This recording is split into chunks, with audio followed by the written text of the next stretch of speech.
सच्चिदानन्दरूपाय विश्वोत्पत्त्यादिहेतवे तापत्रयविनाशाय श्रीकृष्णाय वयं नमः। करकमलनिदर्शितात्ममुद्रः परिकलितोन्नतबर्हिबर्हचूडः इतरकरगृहीतवेत्रतोत्रः मम हृदि सन्निधिमातनोतु शौरिः। कुमारा ऊचुः ज्ञानयज्ञस्त्वया तत्र कर्तव्यो ह्यप्रयत्नतः अपूर्वरसरूपा च कथा तत्र भविष्यति। पुरस्थं निर्बलं चैव जराजीर्णकलेवरं तद्वयं च पुरस्कृत्य भक्तिस्तत्रागमिष्यति। यत्र भागवती वार्ता तत्र भक्त्यादिकं व्रजेत् कथाशब्दं समाकर्ण्य तत्रिकं तरुणायते। सूत उवाच एवमुक्त्वा कुमारास्ते नारदेन समं ततः गङ्गातटं समाजिग्मुः कथापानाय सत्वराः। यदा यातास्तटं ते तु तदा कोलाहलोऽप्यभूत्। भूर्लोके देवलोके च ब्रह्मलोके तथैव च श्रीभागवतपीयूषपानाय रसलम्पटाः धावन्तोऽप्यायजुः सर्वे प्रथमं ये च वैष्णवाः। भृगुर्वसिष्ठश्च वनश्च गौतमो मेधातिथिर्देवलदेवरातौ रामस्तथा गाधिसुतश्च शाकलो मृकुण्डपुत्रात्रिजपिप्पलादाः। योगेश्वरौ व्यासपराशरौ च छायाशुको जाजलिजह्नुमुख्याः। सर्वेऽप्यमी मुनिगणाः सह पुत्रशिष्याः स्वस्त्रीभिरायजुरतिप्रणयेन युक्ताः। वेदान्तानि च वेदाश्च मन्त्रास्तन्त्राः समूर्तयः दशसप्तपुराणानि षट्शास्त्राणि तथा ययुः। गङ्गाद्याः सरितस्तत्र पुष्करादिसरांसि च क्षेत्राणि च दिशः सर्वा दण्डकादिवनानि च नगादयो यजुस्तत्र देवगन्धर्वदानवाः। गुरुत्वात् तत्र नाजान्तान् भृगुः सम्बोध्य चानयत्। दीक्षिता नारदेनाथ दत्तमासनमुत्तमं कुमारा वन्दिताः सर्वैः निषेधुः कृष्णतत्पराः। वैष्णवाश्च विरक्ताश्च न्यासिनो ब्रह्मचारिणः मुखभागे स्थितास्ते च तदग्रे नारदस्थितः। एकभागे ऋषिगणाः तदन्यत्र तिवौकसः वेदोपनिषदोऽन्यत्र तीर्थान्यत्र स्त्रियोऽन्यतः। जयशब्दो नमःशब्दः शङ्खशब्दस्तथैव च चूर्णला च प्रसूनानां निक्षेपः सुमहानुभूत्।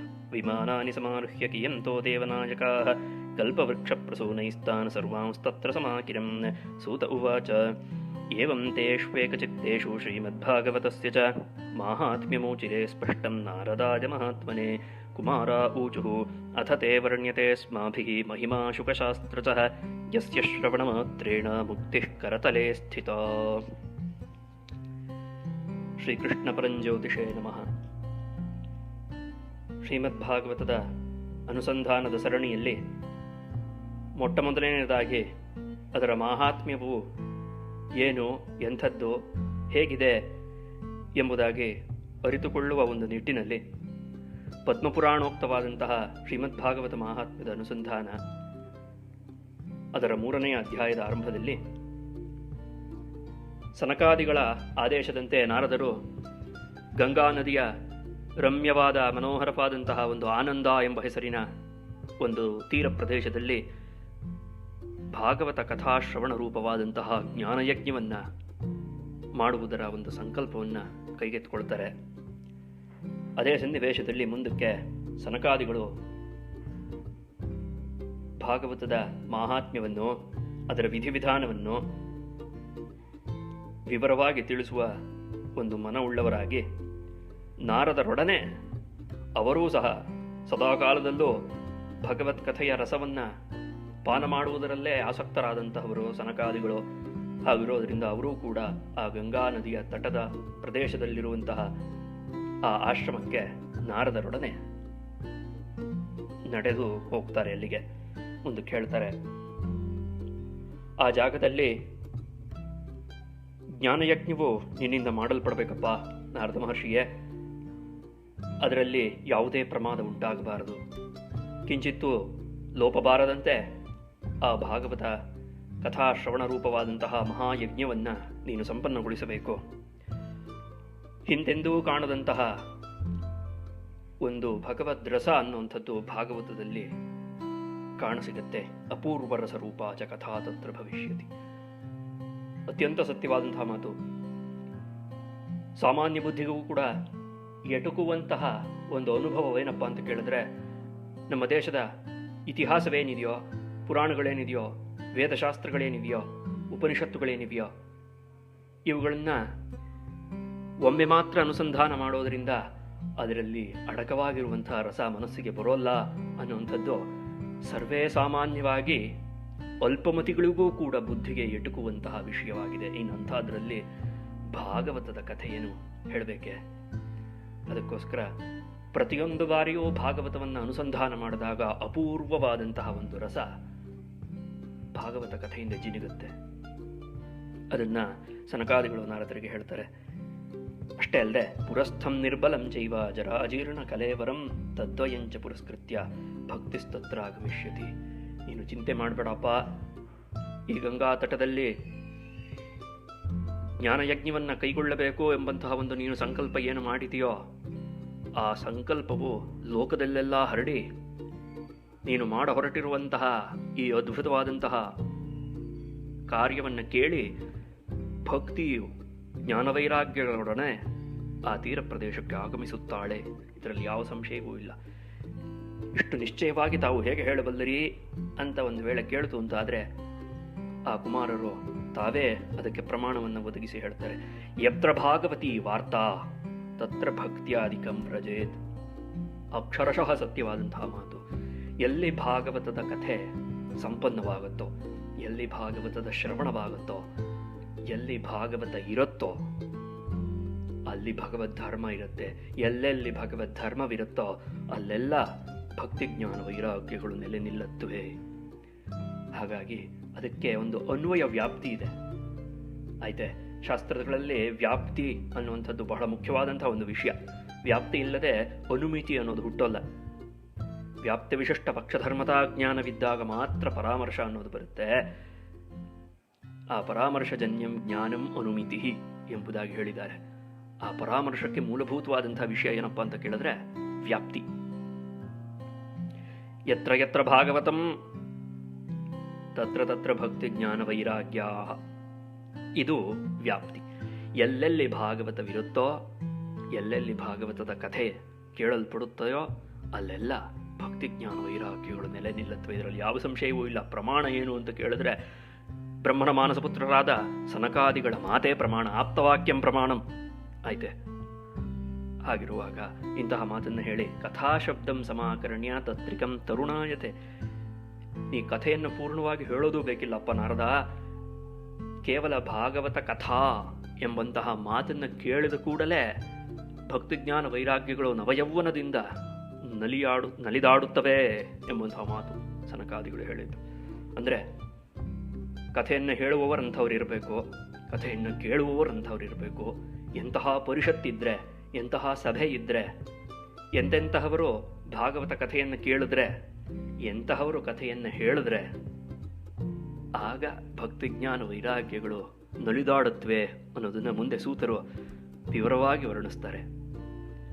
ಮನುಷ್ಯ ಮಾತ್ರನಿಗೆ ಅಹಂಕಾರವೆಂಬುದು, ದರ್ಪವೆಂಬುದು ಬಹಳ ಸುಲಭವಾಗಿ ಬರುತ್ತೆ. ನಮ್ಮ ಹತ್ರಲ್ಲೂ ಭಾಗವತವಿದೆ, ನಮ್ಮ ಮನೆಯಲ್ಲೂ ಭಾಗವತದ ಗ್ರಂಥವಿದೆ, ನಾವೂ ಭಾಗವತದ ಕಥೆಯನ್ನು ಕೇಳ್ತಾ ಇದ್ದೀವಿ. ಕಥೆಯನ್ನು ಕೇಳಿದ ಮಾತ್ರದಿಂದ ಮುಕ್ತಿ ಅನ್ನೋದು ದೊರಕಲ್ಲ. ಆ ಕಥೆಯನ್ನು ಹೇಗೆ ಅನುಸಂಧಾನ ಮಾಡ್ತೀವಿ ಅನ್ನೋದ್ರ ಮೇಲೆ ವಿಷಯ ಇರುತ್ತೆ. ಉದಾಹರಣೆಗೆ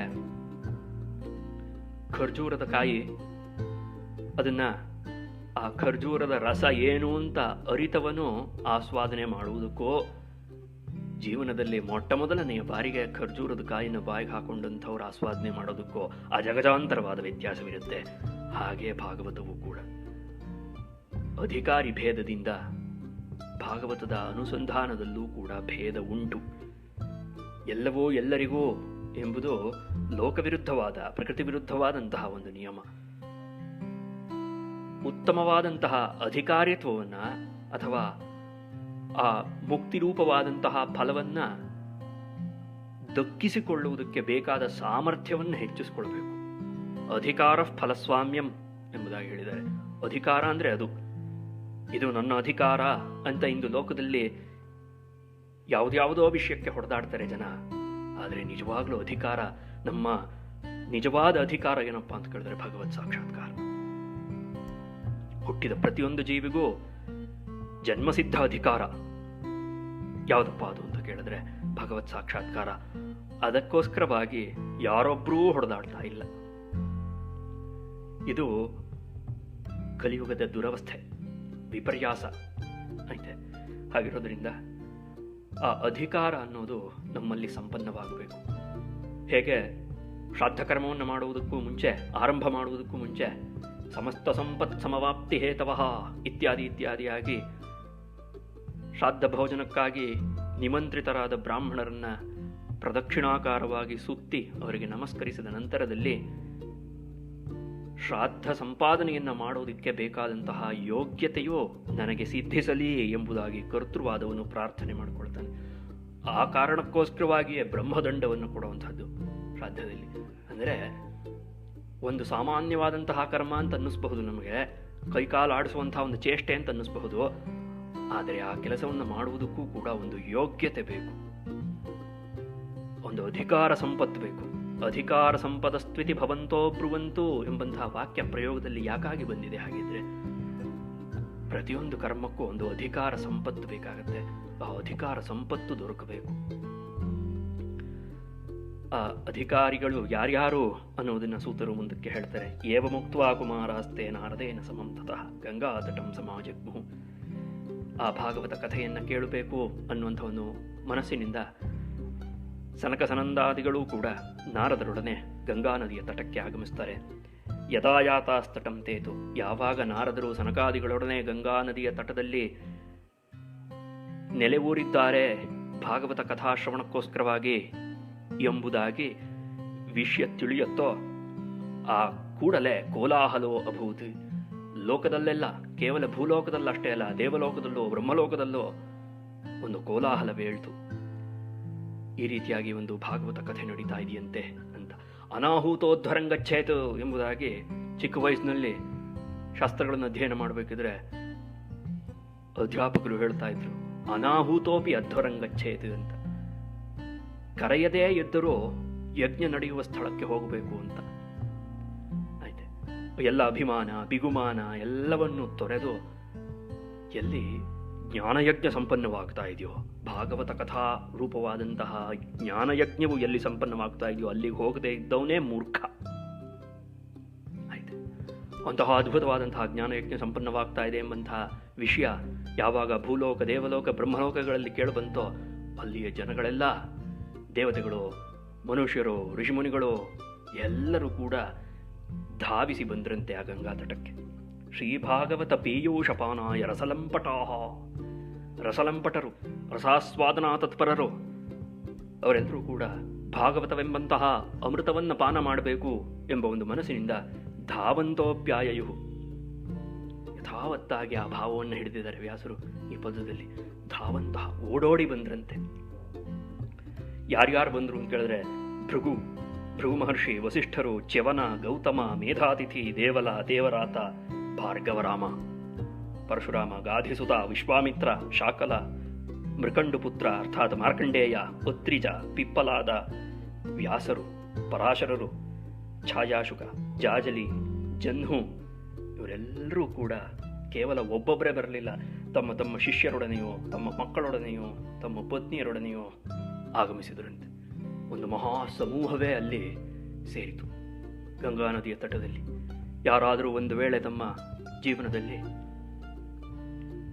ಪ್ರಯಾಗ ಕ್ಷೇತ್ರದಲ್ಲಿ 12 ವರ್ಷಗಳಿಗೆ ಒಮ್ಮೆ ಸಂಪನ್ನವಾಗುವಂತಹ ಕುಂಭಮೇಳವನ್ನು ಒಂದು ವೇಳೆ ಯಾರಾದರೂ ನೋಡಿದ್ರೆ ಆ ಜನಸ್ತೋಮ ಹೇಗಿರುತ್ತೆ,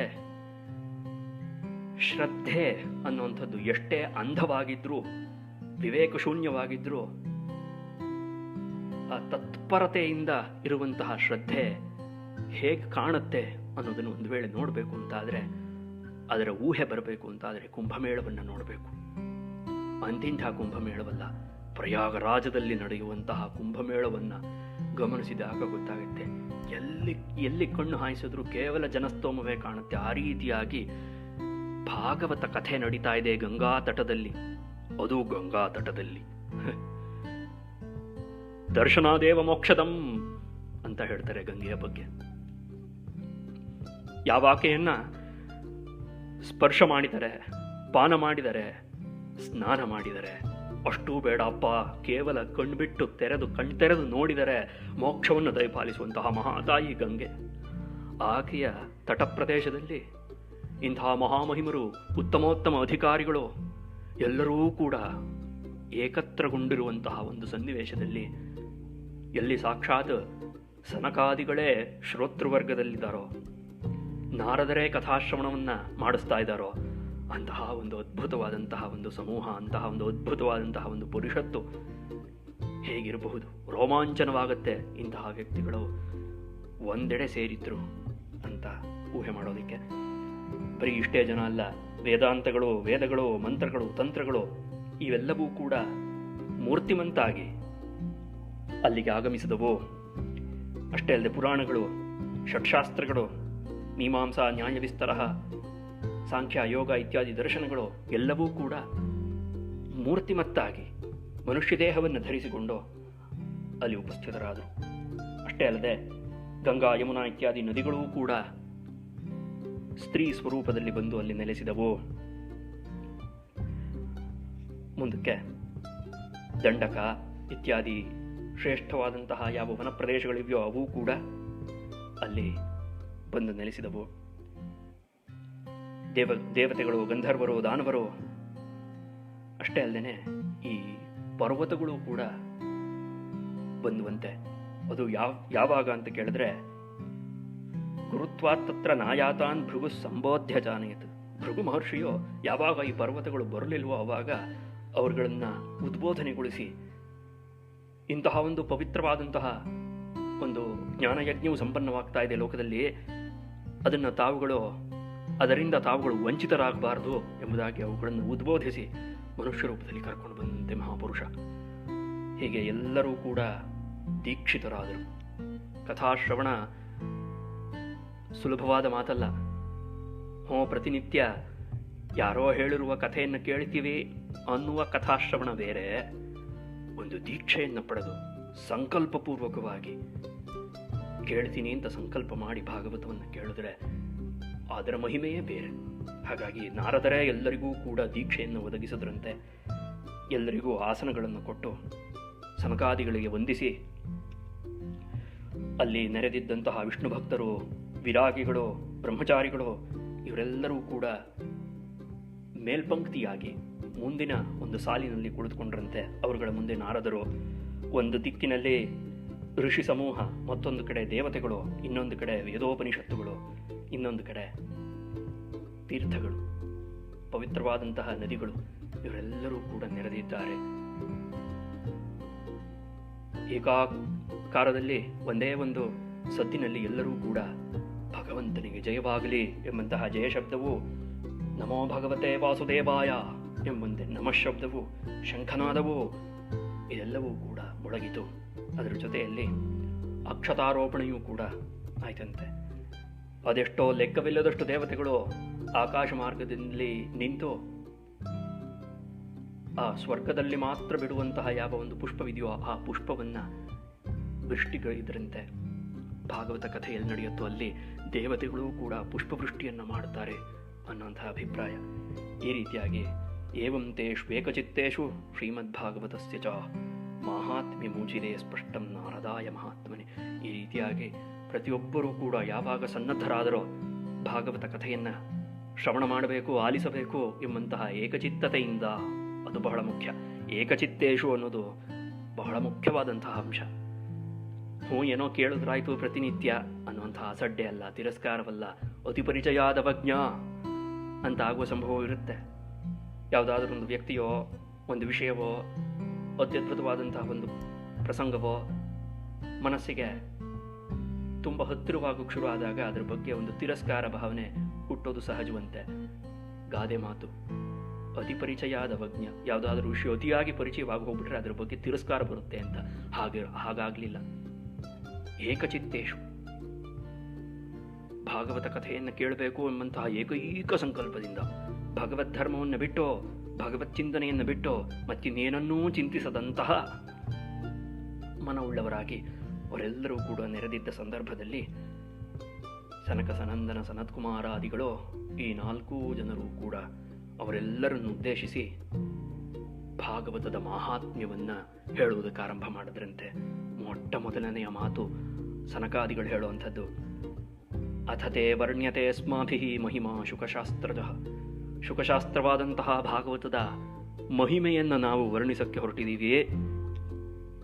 ಯಾವ ಮಹಿಮೆಯನ್ನು ಕೇಳಿದ ಕೂಡಲೇ ಯಸ್ಯ ಶ್ರವಣ ಮಾತ್ರೇಣ ಮುಕ್ತಿ ಕರತಲೇ ಸ್ಥಿತ. ಭಾಗವತವಿರಲಿಪ್ಪ, ಭಾಗವತದ ಮಾಹಾತ್ಮ್ಯವನ್ನು ಕೇಳಿದ್ರೂ ಮುಕ್ತಿ ದೊರಕತ್ತೆ ಅಂತ, ಅಂತಹ ಅದ್ಭುತವಾದದ್ದು ಭಾಗವತ.